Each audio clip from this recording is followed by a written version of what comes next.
लेकिन जो बात हम लोग लगातार कह रहे हैं कि कॉन्स्टिट्यूशन खतरे में है, तो हमें लगता है कि उसका चुनाव आयोग ने उसका सबसे जीता जागता उदाहरण लोगों के सामने पेश कर दिया है। They are trying to but what they are trying to do in Bihar, this is like a complete restructuring of the electoral enrollment process. अब लोगों के पास क्या है? ज्यादातर लोगों के पास, आई थिंक 80 to 90% लोगों के पास शायद आधार कार्ड है।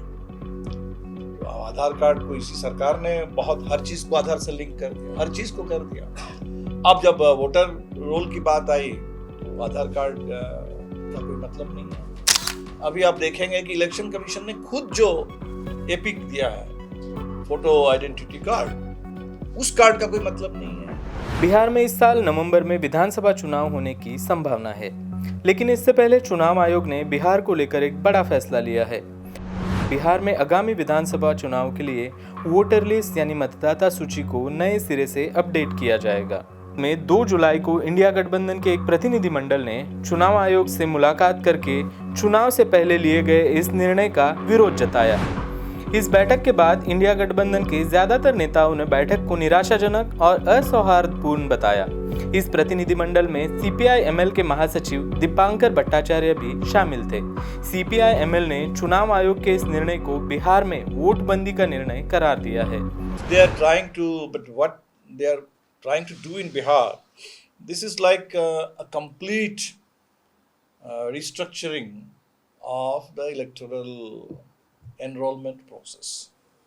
So what the government is actually, the election commission is trying to do, this is something unprecedented. Never before in any election did the electors have to prove that they were citizens of India. If at all there was any question about any particular voter, the onus was on the state to prove that somebody is not a citizen or somebody is not a legitimate voter. So the onus was never on the electors.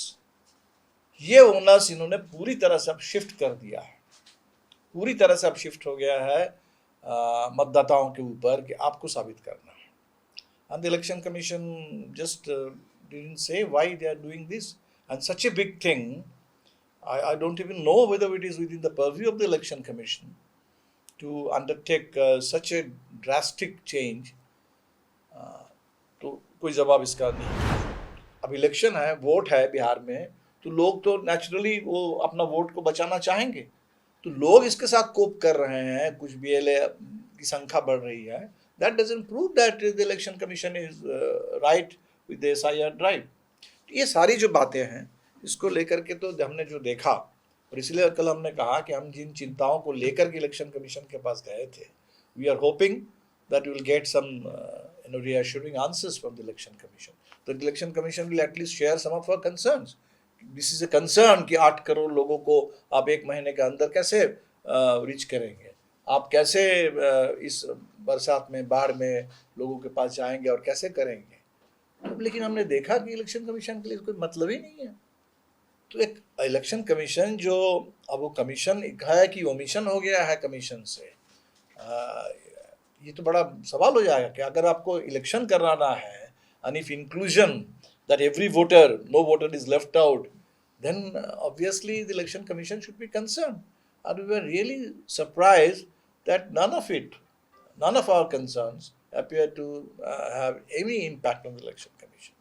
They were just smug in their confidence कि हमने ठीक कर लिया, and there is absolutely no answer why there has been no consultation. So I told him that the Chief Election Commissioner and the other commissioners, that in Bihar people have started calling it vote bandi.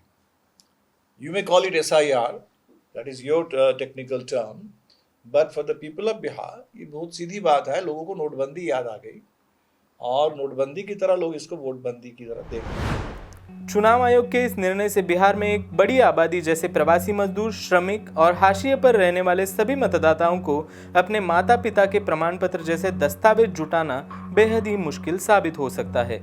चुनाव आयोग ने स्पष्ट किया है कि आधार card, ration card और चुनाव आयोग ने जारी किया हुआ वोटर कार्ड जैसे सामान्य पहचान पत्र अब यहां पर पर्याप्त नहीं होंगे। इन नियमों के कारण राज्य के बाहर काम करने वाले प्रवासी श्रमिकों सहित ग्रामीण आबादी वाले लाखों मतदाता अपने मताधिकार से वंचित होने की आशंका है। The kind of documents which are being expected. अब लोगों के पास क्या है? ज़्यादातर लोगों के पास, आई थिंक 80 to 90% लोगों के पास शायद आधार कार्ड है। तो आधार कार्ड को इसी सरकार ने बहुत हर चीज़ को आधार से लिंक कर दिया, हर चीज़ को कर दिया। अब जब वोटर रोल की बात आई तो आधार कार्ड का कोई मतलब नहीं है। अभी आप देखेंगे कि इलेक्शन कमीशन ने खुद जो एपिक दिया है, फोटो आइडेंटिटी कार्ड, उस कार्ड का कोई मतलब नहीं है। लोगों के पास मान लीजिए जॉब कार्ड होगा, राशन कार्ड होगा, उसका कोई मतलब नहीं है। अगर हम we are looking at let's say people who were born after 2004, voters after not after 2004, after 1987, तो वो 30-40 साल के एज ग्रुप के लोग हैं। उसमें बहुत सारे लोगों के पास हो सकता है ड्राइविंग लाइसेंस हो, वो ड्राइविंग लाइसेंस का भी कोई मतलब नहीं है। तो जो लोगों के पास है available documents, good number of people they have it, उसका कोई मतलब इलेक्शन कमीशन के लिए नहीं है। जो आप मांग रहे हैं वो ज़्यादातर लोगों के पास नहीं है। आप मैट्रिकुलेशन का सर्टिफिकेट मांग रहे हैं, कितने लोगों के पास है? डेटा है बिहार में। हम लोगों ने जो कास्ट सर्वे किया था 2023 में बिहार में, सोशियो इकोनॉमिक सर्वे, उसमें मेरे ख्याल से करीब 15% का आंकड़ा आया पीपल हु कंप्लीटेड मैट्रिकुलेशन, बाकी ड्रॉप आउट कर जाते हैं। आप मांग रहे हैं ज़मीन का रिकॉर्ड, रेसिडेंस प्रूफ, कितने लोगों के पास है ज़मीन? आप मांग रहे हैं बर्थ सर्टिफिकेट लोगों के और उनके पेरेंट्स के, तो कितने लोगों के पास बर्थ सर्टिफिकेट है? तो ये जो डॉक्यूमेंट्स है नहीं। अब इस पर जो हम लोगों ने कहा, the only thing the election commission said, it was a truism, no eligible voter will be left out. What does it mean? I mean, eligibility, who you consider eligible, that's the big question. How do you assess this eligibility? ये पूरे exercise का मतलब ही तो ये है। और हमारी आशंका है कि भाई अगर इस तरीके से एक्सरसाइज चला तो बड़े आराम से 1 करोड़ लोग बाहर हो जाएंगे, आराम से हो जाएंगे। जो अब जैसे माइग्रेंट वर्कर्स, वो कह रहे हैं कि हम आएंगे 2 बार 3 बार, अगर घर पे नहीं मिले, so we'll presume that they are not ordinarily residents of Bihar. And that is one of the eligibility criteria, you have to be ordinarily resident of Bihar. आप कुछ भी आप तय कर देंगे इस आधार पर। तो इसलिए ये तो एक मास डिसएनफ्रेंचाइजमेंट बिहार के लिए ये खतरा है। और बिहार तो एक तरीके से जस्ट शुरुआत है, ये तो झांकी है, पूरा हिंदुस्तान बाकी है। अब यही हर जगह होने वाला है। और इसका मतलब ये होगा कि हमारे कॉन्स्टिट्यूशन की एक बड़ी खूबी ये थी, यूनिवर्सल एडल्ट फ्रेंचाइज। दुनिया का इलेक्टोरल हिस्ट्री अगर देखा जाए, in many countries it took decades for people to get voting right. अभी अमेरिका में तो ब्लैक लोगों को तो मेरे ख्याल से 1960s में जा कर के वोटिंग राइट मिले, महिलाओं को नहीं मिलते थे, उसके लिए चार्टिस्ट मूवमेंट हुआ। फॉर्मल एजुकेशन जिनके पास नहीं है उनको नहीं मिलता था, जिनके पास प्रॉपर्टी नहीं है उनको नहीं मिलता था। तो हमें फ्रीडम के बाद, आज़ादी के बाद, when we adopted the constitution, we got it at one गो।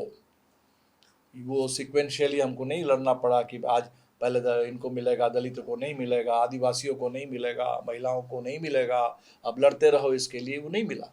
हमें सीधा एक यूनिवर्सल एडल्ट फ्रेंचाइज कॉन्स्टिट्यूशन में मिला, where every adult person has a voting right. चुनाव आयोग के नए नियम मनमाने और भ्रमित करने वाले हैं। जब इंडिया गठबंधन के प्रतिनिधि मंडल ने चुनाव आयोग से हुए मीटिंग में इन नए नियमों को मनमाना और भ्रमित करने वाला बताकर खारिज कर दिया था, तो चुनाव आयोग ने बताया कि ये एक नया चुनाव आयोग है।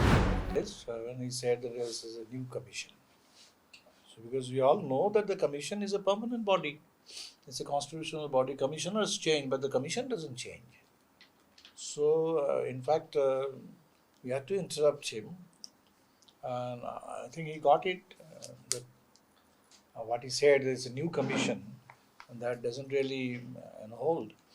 So, and as a new commissioner, as a new commissioner, if he set a certain standard, and he himself is not abiding by it, going no consultation before this thing. I don't know if he meant this that this is going to be the new order of the day, and you have to be ready for it. I don't really know, but we were really surprised when the Chief Election Commissioner, in his welcome kind of note, he said that we are a new commission. लेकिन जो बात हम लोग लगातार कह रहे हैं कि कॉन्स्टिट्यूशन खतरे में है, तो हमें लगता है कि उसका चुनाव आयोग ने उसका सबसे जीता जागता उदाहरण लोगों के सामने पेश कर दिया है कि अब सबसे बुनियादी राइट तो कॉन्स्टिट्यूशन में ही है कि राइट टू वोट, और राइट टू वोट अगर चला जाएगा, इसके आधार पर लोगों की नागरिकता अगर संदिग्ध हो जाएगी, चली जाएगी, so that means that you lose your legal existence, you become a stateless kind of a person in your own state. वो बाकी सारे benefits which follow from it, वो सारे benefits चले जाएंगे। तो इतना बड़ा सवाल लोगों के लिए, तो हमें तो लगता है कि बिहार में this is a major concern, so we are trying our best. अभी तक शायद लोगों को पूरा पता ठीक से नहीं चला, तो लोगों को हम बता रहे हैं, और वो जो चुनाव आयोग और वो प्रशासन के लोग वो जो सब छोटा छोटा वीडियो पेश कर रहे हैं कि डीएम जा कर के बांट रहे हैं, महिलाएं खुशी खुशी ले रही है, कर रही हैं, तो ईवीएम ने कहा कि ये स्टैटिस्टिक्स में हम लोग जानते हैं कि छोटे छोटे ऐसे कुछ डिसेप्टिव सैंपल से आप एक इतने बड़े यूनिवर्स उसको नहीं रिप्रेजेंट कर सकते हैं। ये कोई रैंडम सैंपल नहीं है, ये कोई रिप्रेजेंटेटिव सैंपल नहीं है, ये आप बहुत सिलेक्टिव ढंग से इसको करके बता रहे हैं कि एवरीथिंग इज़ फाइन, तो वो है नहीं बिहार में। तो हम लोग लोगों के पास जा रहे हैं, पूरे एनडीए गठबंधन, क्योंकि this is a question which concerns the right to vote. तो वोटर तो भाई सबको चाहिए, बीजेपी को भी वोट चाहिए, जेडीयू को भी वोट चाहिए, जीतन राम मांझी जी को भी वोट चाहिए। तो आपको अगर वोट से मतलब है तो वोटर से भी मतलब होना चाहिए, और वोटर के वोटिंग राइट से भी मतलब होना चाहिए। So I am really astonished, very surprise कि ये पूरे एनडीए के जो पार्टीज हैं, उन पार्टियों को इससे कोई परेशानी नहीं है। तो क्या ऐसा कोई है क्या कि जो मुसहर जाति के जो वोट करते हैं जीतन राम मांझी जी के, दे विल बी सेफ, और जो मुसहर एमएल को वोट करते हैं दे विल बी अनसेफ? ऐसा क्या कुछ है कि ये कोई डिकोडिंग क्या किसी ने की है कि why this parties are completely silent, why this parties are absolutely not bothered about the whole thing while the people are bothered?